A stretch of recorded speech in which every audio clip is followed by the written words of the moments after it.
ya estaban desesperados por salir. Qué bueno, hermanos, que los niños vienen con esa disposición. Hemos comentado con familias cuando visitamos, especialmente los nuevos, que los niños están apurándolos. Ándale, mami, que vamos a llegar tarde y me pongo estos zapatos y me vas este vestido. Y gloria a Dios por esa disposición, hermanos. Por eso el Señor Jesucristo dice que todos debíamos de ser como niños. Todos debíamos ser como los niños. Ellos están dispuestos, ellos lo aceptan todo, ellos lo creen todo. Esa es la fe del niño, hermosamente, ¿verdad? Gracias a Dios por ellos y por sus maestros también. Voy a invitarles, hermanos, que abramos el Evangelio según San Mateo. El Evangelio según San Mateo, el capítulo 21.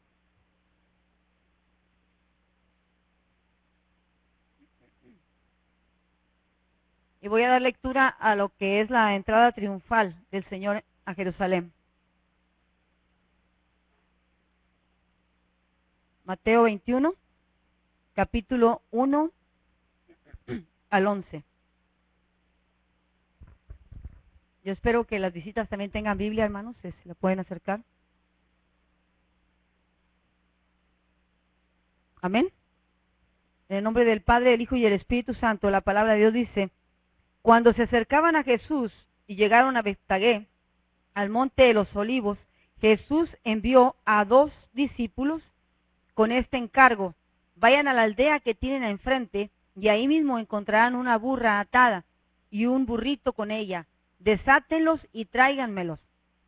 Si alguien les dice algo, díganle que el Señor lo necesita, pero que ya los devolverá. Esto sucedió para que se cumpliera lo dicho por el profeta: digan a la hija de Sión, mira, tu rey viene hacia ti humilde y montado en un burrito, cría de una bestia de carga. Los discípulos fueron e hicieron como les había mandado Jesús. Llevaron la burra y el burrito y pusieron encima sus mantos, sobre los cuales se sentó Jesús. Había mucha gente que tendía sus mantos sobre el camino, otros cortaban ramas de los árboles y las esparcían en el camino. Tanto la gente que iba delante de él como la que iba detrás gritaba: Hosana al Hijo de David, bendito el que viene en el nombre del Señor, Hosana en las alturas. Cuando Jesús entró en Jerusalén, toda la ciudad se conmovió. ¿Quién es este?, preguntaban. Este es el profeta Jesús de Nazaret de Galilea, contestaba la gente. Dios bendiga su santa palabra. Pueden sentarse. El Evangelio, hermanos, según San Mateo, muestra al Señor Jesucristo como el Rey de los judíos. Es el Evangelio del Rey, del Rey de los judíos, que es el Señor Jesucristo. Difiriendo de los otros 3 evangelios, es quien habla de esta manera. Cuenta una historia de 2 hombres en Inglaterra que estaban en un bosque hermoso de Inglaterra caminando. Cuando estos hombres se encuentran, se saludan en el camino y uno le dice: este señor, Mr. Green, saluda a otro varón que se encuentra en el camino y le dice: ¿cómo ha estado? Muy bien. Parecía que su rostro se le hacía como si en alguna parte lo hubiera visto. Y se saludan amistosamente, pero este señor Green no reconocía quién era el otro, solamente su rostro le quería hacer recordar una imagen en la historia, pero no sabía quién era en ese momento. Y le dice: ¿cómo está su esposa? Le dice el varón desconocido, y le dice Mr. Green: muy bien. ¿Y sus negocios cómo van?, le dice Mr. Green a este varón. Y el varón dice: todo perfecto. Acuérdese que soy el rey de Inglaterra. Ellos se habían visto en una fiesta, pero este hombre, Mr. Green, no se acordaba quién era este, que era obviamente el hombre más reconocido, debía ser el más conocido en aquellos lugares, en toda Europa, el rey de Inglaterra. Y este hombre, cuando se lo encuentra, no puede acordarse, se le olvida. Se le olvida. Y eso es tremendo, hermanos. Nosotros en esta semana empezamos a ver los últimos días, las últimas horas del Señor Jesucristo antes de llegar a la cruz. Como cristianos, ya la mayoría aquí le hemos reconocido como el Salvador del mundo, pero no le hemos reconocido como el Rey que Él es. No lo hemos reconocido así en su generalidad, sino como aquel que no solamente nos salvó, sino que está a la mano para que en cualquier momento que me pase algo, está para salvarme. Y hay una diferencia, hermanos, entre un Salvador y un Rey. Y aunque era el mismo Jesucristo, hay algo bien importante que vemos en este Evangelio, la manera en que Jesucristo se presenta aquí. Lastimosamente, hasta que nosotros no vemos las credenciales de una persona, creemos que ella es, ¿verdad? Como este varón. Hasta que este no le dijo, yo soy el rey de Inglaterra, ¿no se acuerda de mí? Perdóneme, Señor mío, su majestad. Qué tremendo es. A veces pareciera como que el cristianismo, si no vemos algo glorioso todos los días, que sea una cosa que todo el mundo lo sepa, lo conozca y se anuncie, pareciera que se nos olvida que Él es el Rey de reyes y Señor de señores. Que es el que tiene en control todas las cosas y en sus manos todo el poder. Somos un poco difíciles nosotros para madurar nuestra fe. Todos los seres humanos somos así. Sin embargo, cuando vemos en la Escritura, aquí en Mateo 21, vemos cómo el Señor Jesucristo, de la manera que se anuncia, dice que estaban llegando al Monte de los Olivos, una de las partes altas de la ciudad de Jerusalén. Y cuando llegan ahí, les encarga que vayan a una aldea que está cerca, a los discípulos. Vayan y en esa aldea enfrente van a encontrar una burrita con un pequeño, un pollino, un burrito, un asno. Desátenlo, tráiganlo, y si preguntan para qué lo quieren, díganle que el Señor lo necesita, pero que lo devolverá. Hay una parte de la Escritura que dice que los reyes y los gobernantes de estos tiempos se abusan de su autoridad. Hacen abuso, hacen fuerza de su autoridad sobre los demás. El Señor Jesucristo no llegó con un carro jalado por cordeles blancos hermosos como los tenía Roma, como veían llegar a los césares. Ellos conocían la autoridad, los centuriones, los jefes de los soldados llegaban en unos tremendos caballos que nada más el trotar del caballo y la gente asustada y empezaba a correr. Autoridad sobre ellos. Jesucristo no vino así. Iba a entrar a la ciudad de Jerusalén, era necesario que fuera reconocido como el rey de los judíos, pero no lo imponía el Señor. No se imponía sobre la gente. Dice que tenía que cumplirse la Escritura, dice el versículo 4. Esto sucedió para que se cumpliera lo dicho por el profeta. ¿Por qué tenía que ser así? ¿Por qué? Pudiendo Jesús, el dueño del universo, el poseedor y con autoridad para hacer cualquier cosa en ese momento, para aparecer un carruaje con 8 caballos que lo jalaran, de los más finos, ¿por qué tuvo que hacerlo así? Porque así estaba escrita la profecía para el pueblo. El pueblo no era ignorante de la profecía, todo el pueblo, hermanos, conocía las profecías. Todo el pueblo de Israel las conocía. Ellos eran muy cuidadosos de estar pendientes de la profecía. Ellos anhelaban la llegada de su rey. Ellos anhelaban que llegara el rey de los judíos que iba a venir a libertarlos del gobierno del Imperio Romano. Y anhelaban, sabían lo que era la esclavitud, por generaciones habían sido esclavos. Anhelaban en su corazón, en su mente estaba la profecía y esperaban que ese rey llegara. Pero claro, nunca se imaginaron que iba a llegar de una manera humilde, manso y humilde. La profecía en el Antiguo Testamento anunciaba a través del profeta Isaías, en Isaías 62:11, no lo tiene que buscar. Dice: aquí lo que el Señor ha proclamado hasta los confines de la tierra. Digan a la hija de Sión, ahí viene tu Salvador, trae su premio consigo, su recompensa lo acompaña.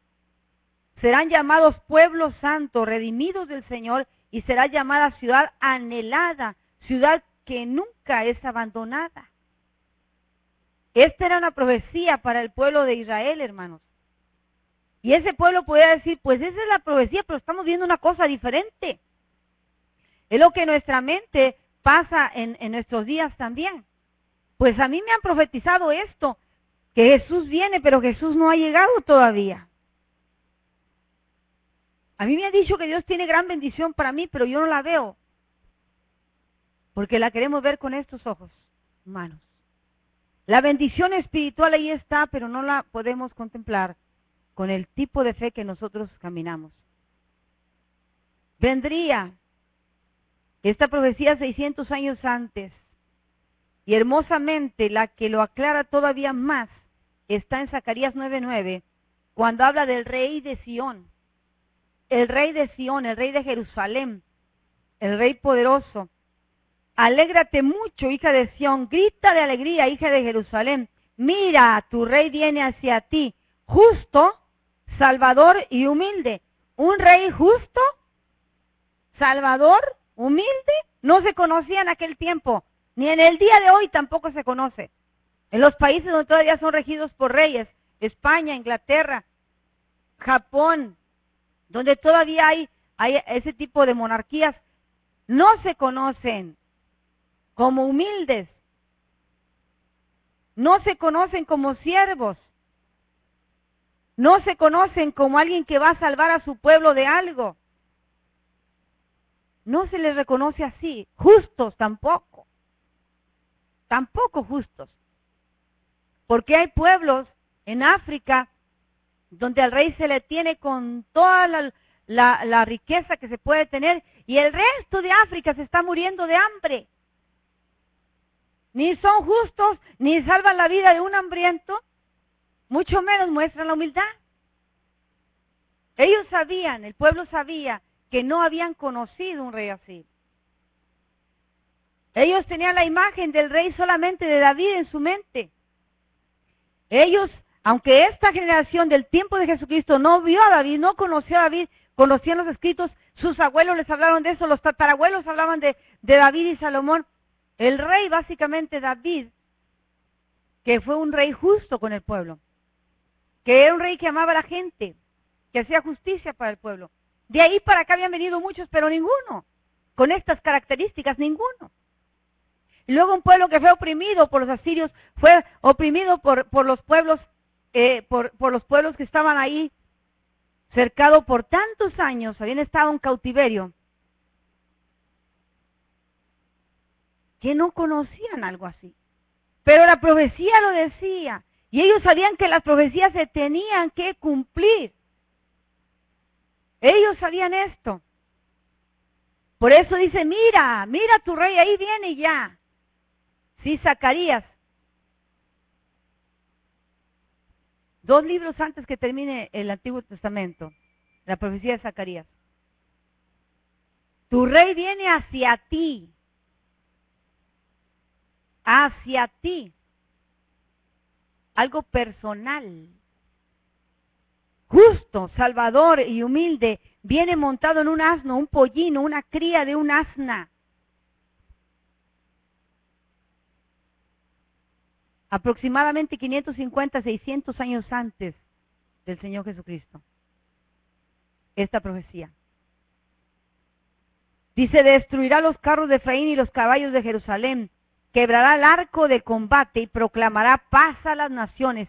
Paz a las naciones sin armas. Dígale eso ahorita a cualquier gobernante.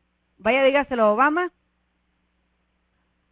O a cualquier ejército del mundo, si va a haber paz sin armas. Este es el rey de la paz. Este es el rey de justicia, el que está hablando aquí su Santo Espíritu. Quebrará el arco de combate y proclamará paz a las naciones. Su dominio se extenderá de mar a mar, desde el río Éufrates hasta los confines de la tierra. ¡Qué maravilloso, hermano! ¡Qué maravilloso rey de justicia! Rey de amor. Rey de salvación. Lo tenían escrito en sus mentes y en sus corazones, porque cuando se les dio la palabra, ellos dijeron que la palabra la tenían que escribir. Aquí cargaban ellos una cajita donde tenían los mandamientos, conocían los 613 mandamientos del pueblo de Dios, conocían la profecía, estaban en los rabinos en el templo enseñándolo a los niños de los 5 años, se las tenían que saber, y les hablaban de quién era Jeremías, y les hablaban de quién era Zacarías, y les decían todo lo que iba a venir para ellos, para ti, dice, viene a ti esta hermosa profecía. Por eso no se asuste, lo que dice Zacarías es lo mismo que está sucediendo en Mateo. ¿Qué dice el Señor? Vayan con la autoridad de un rey, tráiganme aquel asno, lo necesito. No van a afectar a esa familia porque lo vamos a regresar, solamente lo voy a utilizar. Con toda la humildad del Señor, pidiendo, no solamente porque lo necesitaba en ese momento, sino porque la profecía tenía que suceder al pie de la letra, como Dios se lo había dado al profeta en aquel tiempo. El pueblo lo conocía. Toda esta gente, hermanos, en el tiempo de Jesús, les tocó verlo manso, les tocó verlo humilde, pero muchos no le reconocieron como rey. No le reconocieron. La mansedumbre de Jesucristo la vemos en diferentes partes del Nuevo Testamento, especialmente en los 4 evangelios, donde se muestra la vida de Cristo. Cuando llegaron a los sacerdotes ahí a acusar al Señor en aquella noche, separa uno de los suyos y luego le corta la oreja a aquel siervo del sacerdote. ¿Qué le dijo? Enfunda tu espada, porque al que con espada se levanta, con espada va a morir. A espada morirá. Nunca el Señor habló de guerra. Nunca habló de hacer justicia a la fuerza. En los ejemplos del Señor Jesús como mansedumbre y humildad, los vemos cuando está el Señor ahí para iniciar su ministerio con aquellos que había llamado sus 12 discípulos. Cuando agarra la toalla, agarra el brillo y empieza a lavar los pies. ¡Qué maravilla de humildad! ¡Qué maravilla de mansedumbre! Él, el Salvador del mundo, el Rey de los judíos, el Rey de toda la tierra, el soberano Señor de todas las cosas, inclinándose, humillándose, a lavar esos pies polvorientos y sucios. El más grande ejemplo de humildad de nuestro Señor Jesucristo. De tal manera que el Señor, maravillosamente, no había nada que no estuviera escrito que no se debía de cumplir en su persona. Y se cumplió. En los Salmos también, en el Salmo 118, 25 dice, Señor, danos la salvación, Señor, concédenos la victoria. Bendito el que viene en el nombre del Señor, desde la casa del Señor los bendecimos. El Señor es Dios y nos ilumina. Únanse a la procesión portando ramas en la mano hasta los cuernos del altar. Preparen las ramas con las que se les va a dar honor al Rey de los judíos que está por entrar en esta ciudad. Desde los Salmos, hermanos. 900 años antes de Cristo está esta palabra profética también. Acabamos de leer en el pasaje básico de Mateo 21, dice el versículo 8, había mucha gente que tendía sus mantos sobre el camino, otros cortaban ramas de los árboles y las esparcían en el camino, tanto la gente que iba delante de él como los que estaban atrás gritaban hosana al Hijo de David. Porque al único que reconocían como rey era David. Van a ir preparando. Esto no era cosa extraña. Esto está en el libro de Levíticos 23:40. ¿Por qué se hacía eso de poner las ramas? Ahí no se puso una alfombra roja como se les hace hoy a las grandes personalidades. No se pusieron el tipo de cosas que se les ponen ahora para que la persona esté cómoda, esté bien custodiada. No. Se tendía esto, según Levítico 23:40 dice, el primer día tomarán frutos de los mejores árboles, ramas de palmera, de árboles frondosos y de sauces de los arroyos, y durante 7 días se regocijarán en la presencia del Señor su Dios.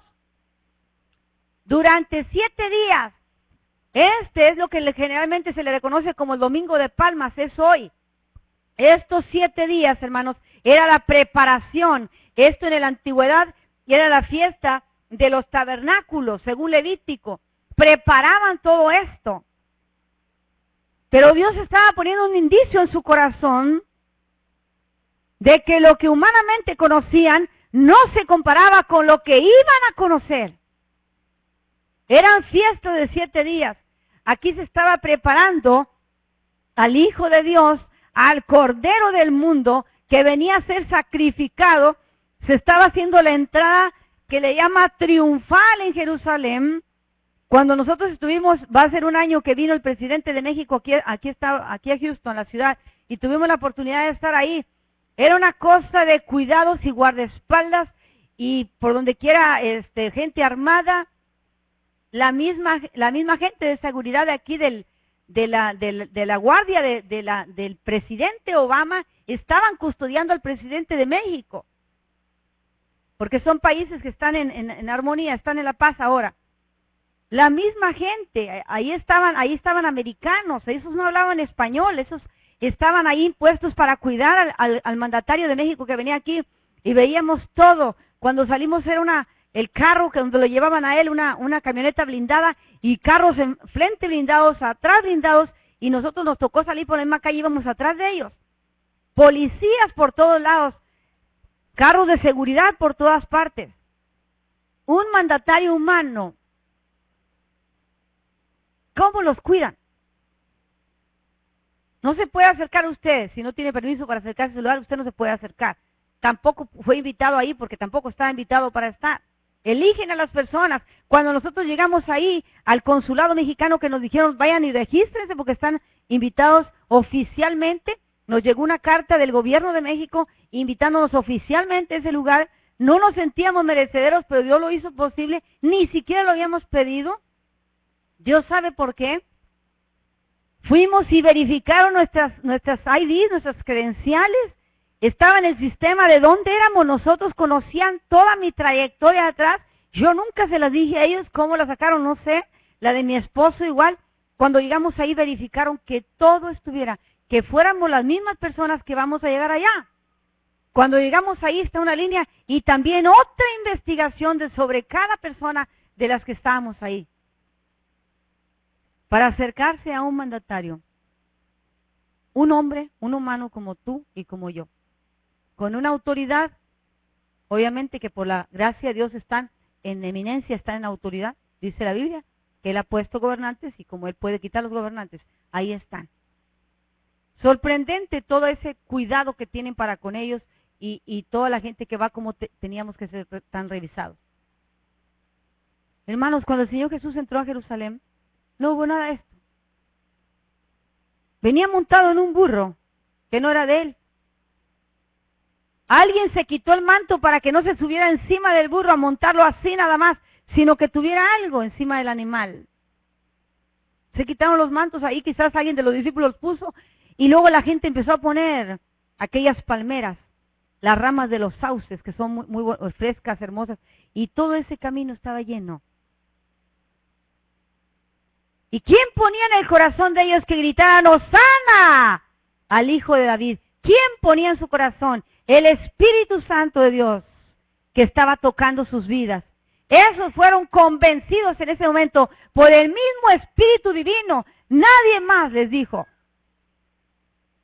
Dice que muchos, pero no era toda la ciudad. No era todo el pueblo de Israel. Ahí venía el Señor.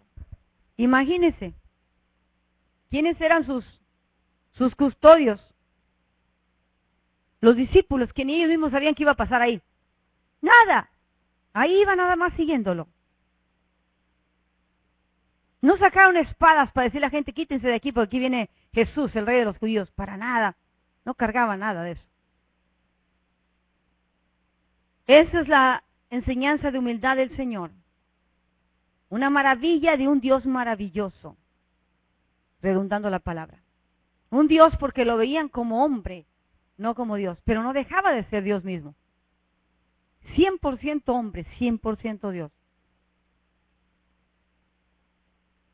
Y entró a Jerusalén porque era la ciudad donde vendría el juicio para él, donde venía y empezaba todo alrededor, ahí de los Montes de los Olivos, ahí iba a empezar la pasión de Cristo.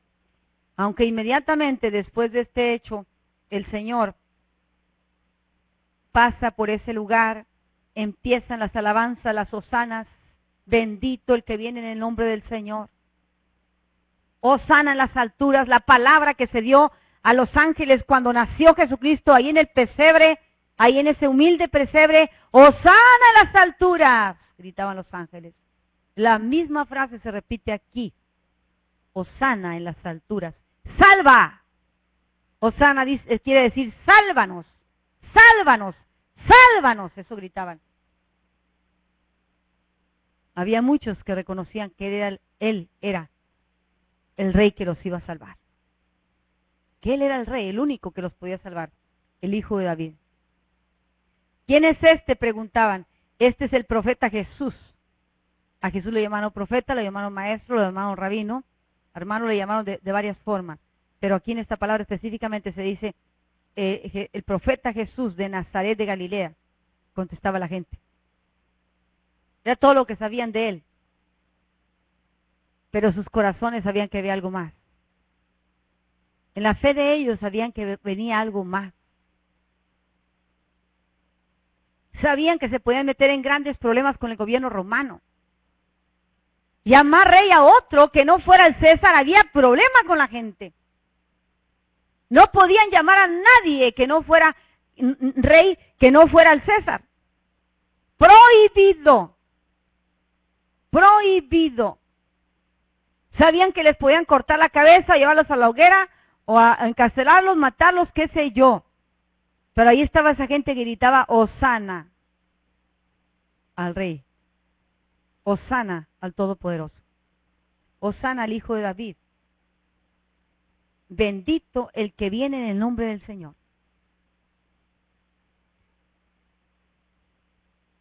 Esta, hermanos, era la preparación para lo que iba a venir, para la vida del Señor Jesucristo en estos últimos 7 días en los que ya iniciaba su camino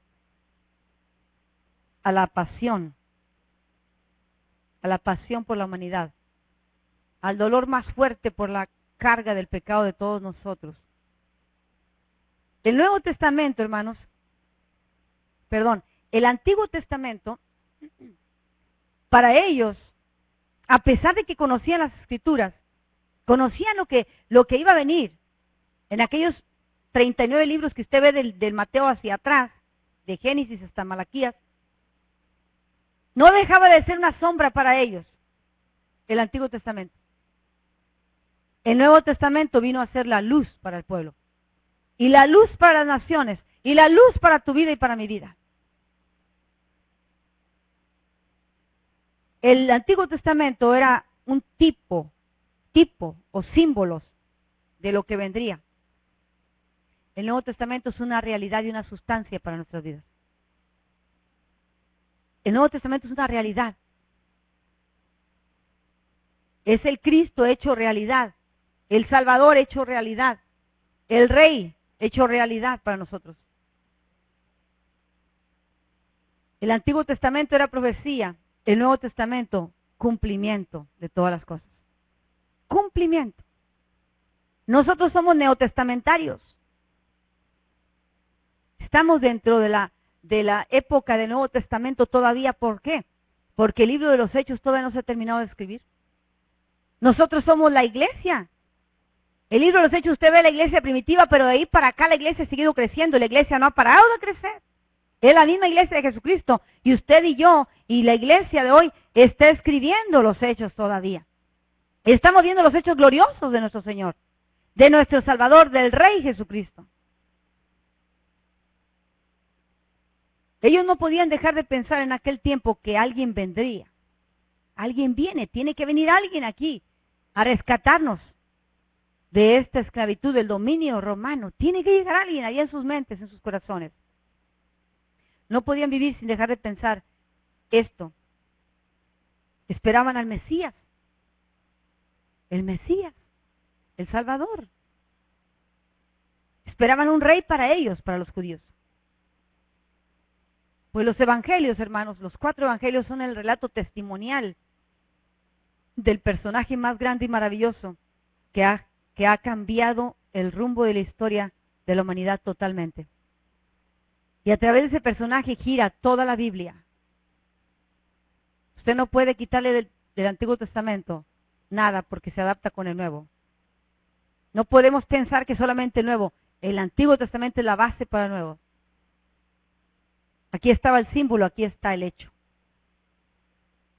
La maravilla de la sabiduría del Señor lo ha puesto todo tan exacto, pero también tan sencillo para que nosotros lo entendamos.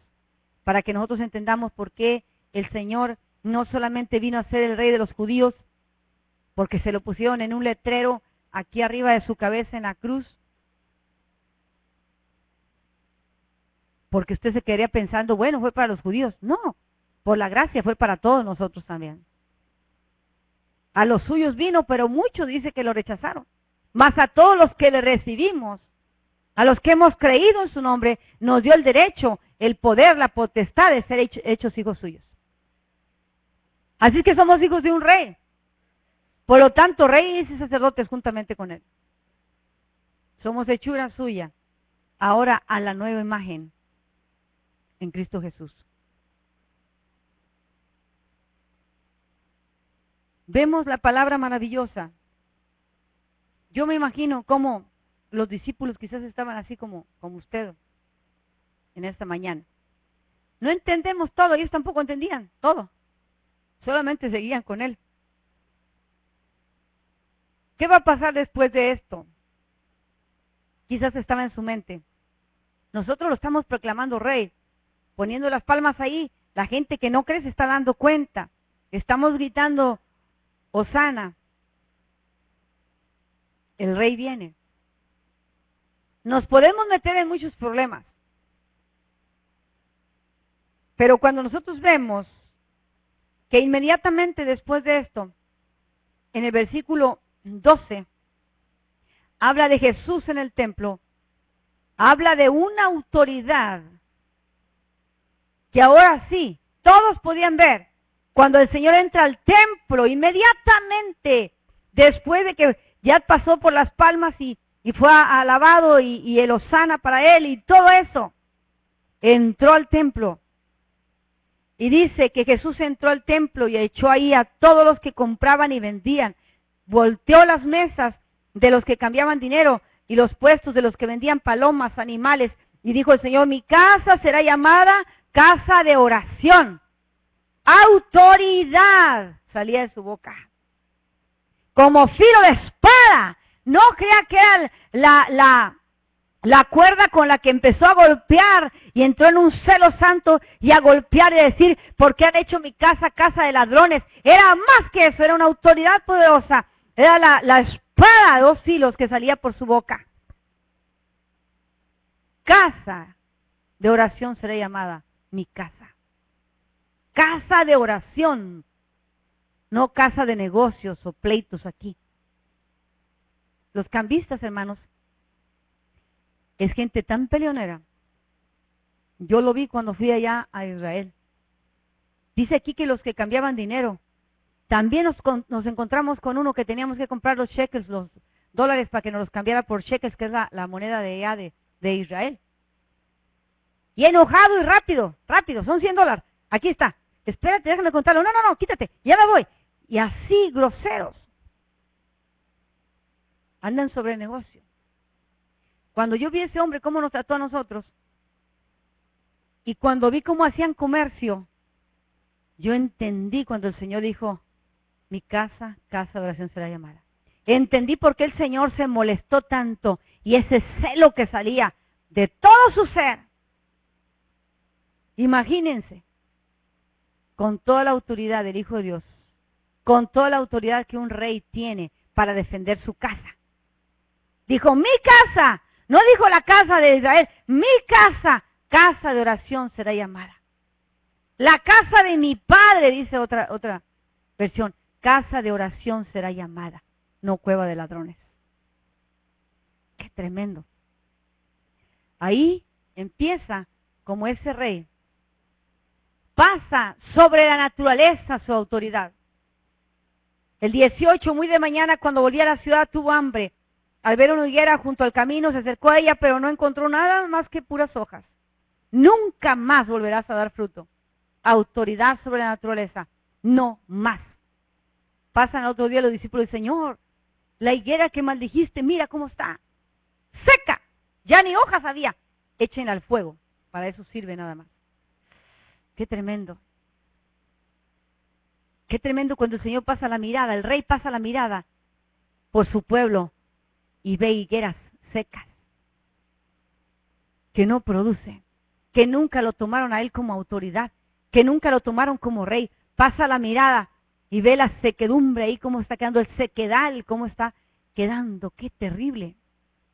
Este mismo rey, hermanos, viene con poder y autoridad por segunda ocasión. Ya no viene humilde. Se acabó eso. El ejemplo, ya hubo bastante ejemplo. Ahora viene con toda la autoridad a levantar a su pueblo, a levantar a la iglesia. ¡Qué maravilloso! ¡Qué maravilloso es el Rey de Reyes, Señor de Señores!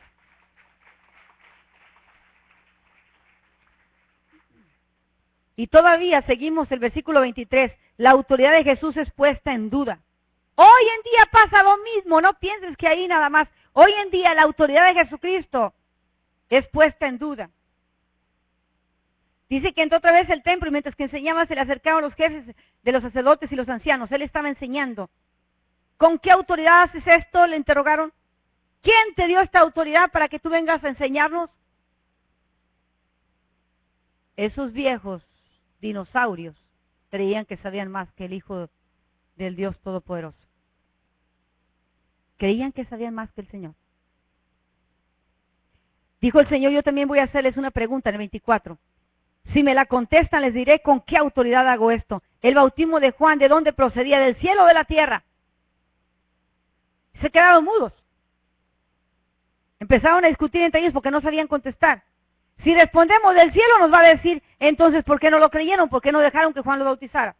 Pero si decimos de la tierra, tenemos al pueblo porque todos tememos que nos vayan a hacer algo. Todos consideran que Juan era un profeta. Así es que respondieron a Jesús, no sabemos.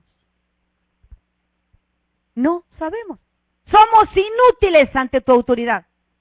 Somos inútiles ante toda tu sabiduría. No sabemos qué contestarte. Hoy en día, hermanos, nosotros tratamos de poner a prueba las obras del Espíritu Santo. Y mucho cuidado con eso. Tratamos de poner a prueba la autoridad delegada por Dios. Y mucho cuidado con eso. El Señor sigue siendo rey. Lo crean o no lo crean, el Señor sigue siendo rey. Él sigue siendo soberano. Su Santo Espíritu es el que gobierna ahora la iglesia. Y son las manifestaciones gloriosas de su Espíritu las que hacen brillar y que la iglesia sea luz y que la iglesia sea sal y que el Señor siga haciendo milagros y que las maravillas y portentos que están declarados para estos días sigan sucediendo. Porque Él sigue siendo autoridad, porque Él sigue siendo entronado en la congregación, en todo el pueblo de Dios, en todo el mundo. Ahí está la autoridad de Jesús puesta en duda, pero ¿qué pasa? Son avergonzados. No supieron qué contestar.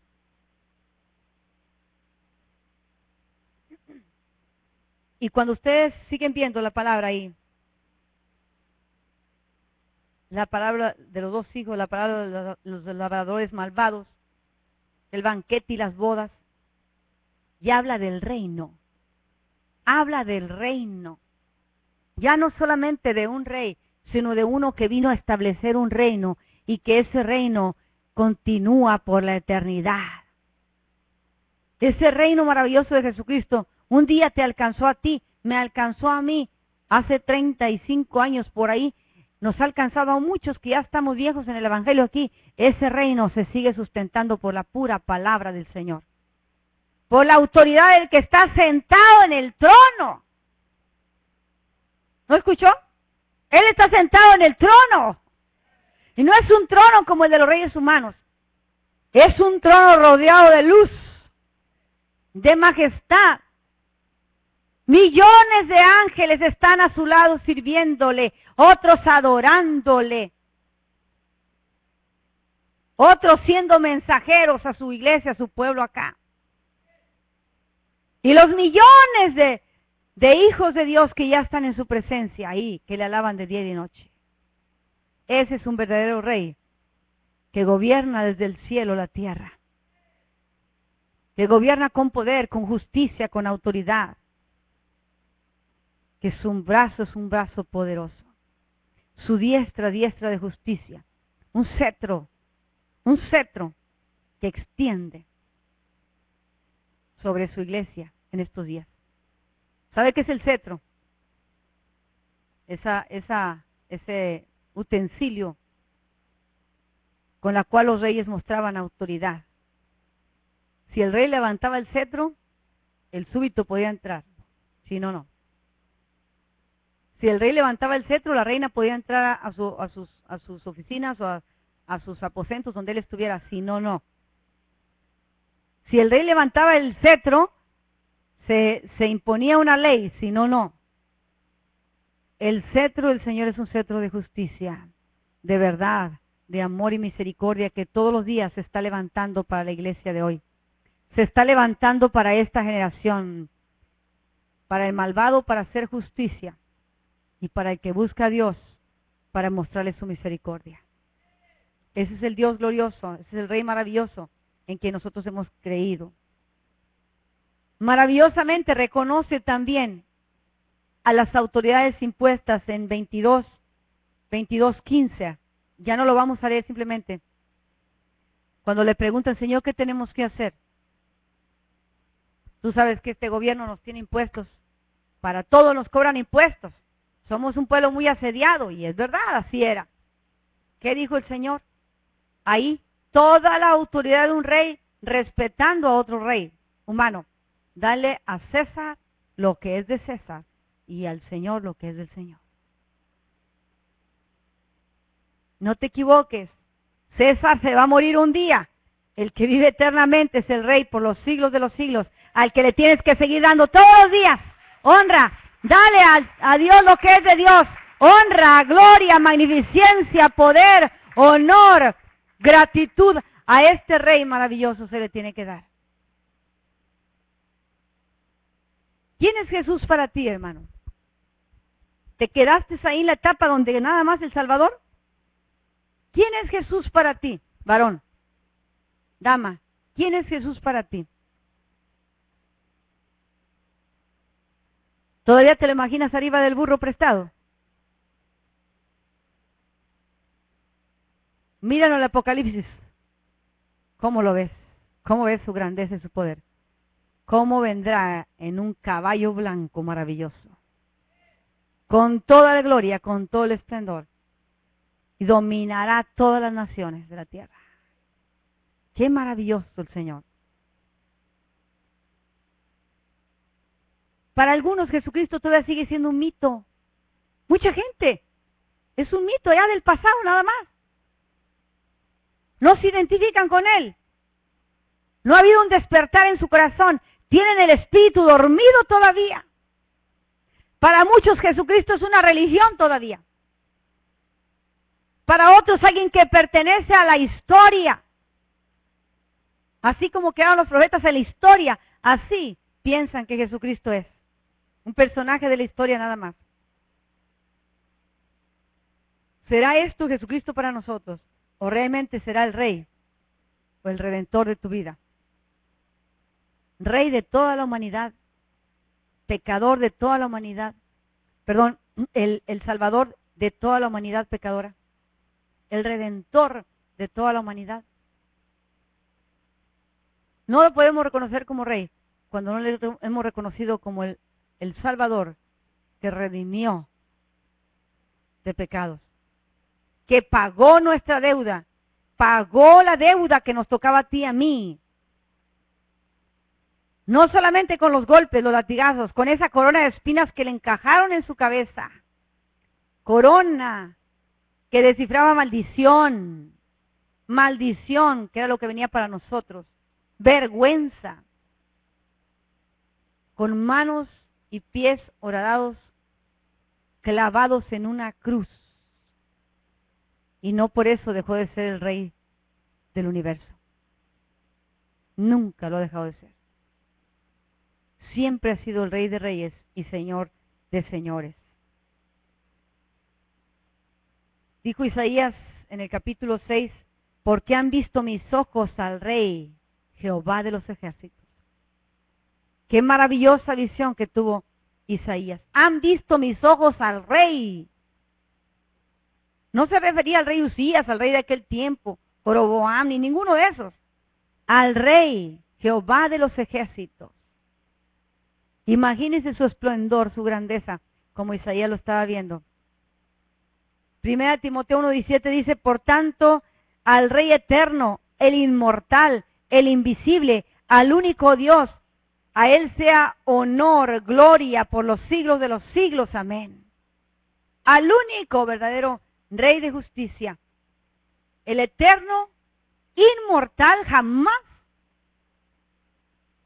va a acabar nadie, ni nunca, con Él, porque Él tiene vida en sí mismo. Al inmortal y eterno e invisible, que hasta ahora, hermanos, hasta ahora, para muchos es invisible, pero llegará el día en que le veremos cara a cara, en toda su majestuosidad, en toda su gloria, en todo su poder, en toda su grandeza, y no solamente le veremos, sino que dice, reinaremos juntamente con Él. ¿Cuántos anhelan ese día, hermanos? ¿Cuántos anhelan ese día? Yo anhelo ver a mi rey, pero mientras que lo veo, le obedezco. Mientras que lo veo, le obedezco. Y para eso nos dejó su Santo Espíritu, para guiarnos, para enseñarnos todas las cosas. Y mientras que caminamos en el Espíritu del Señor obedeciendo a sus manifestaciones, a su palabra, a su voz, el Señor nos va llevando ahí de victoria en victoria. ¿Usted no entiende por qué se dice esa palabra? Porque los que obtenían victoria eran los reyes vencedores.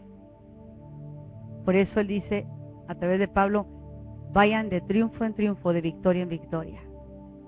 Somos los que hemos vencido toda lucha, que hemos vencido toda prueba, que hemos vencido toda debilidad. Aquellos que dejamos que el Señor se manifieste en nosotros. Aquellos que dejamos que su gloria se vea. No estorbamos a su gloria, no estorbamos a su poder, no estorbamos a las manifestaciones del Espíritu. Dejamos que ese Rey Santo se manifieste, alcanzando muchas vidas, muchas almas, confirmando a los que están en sus caminos también.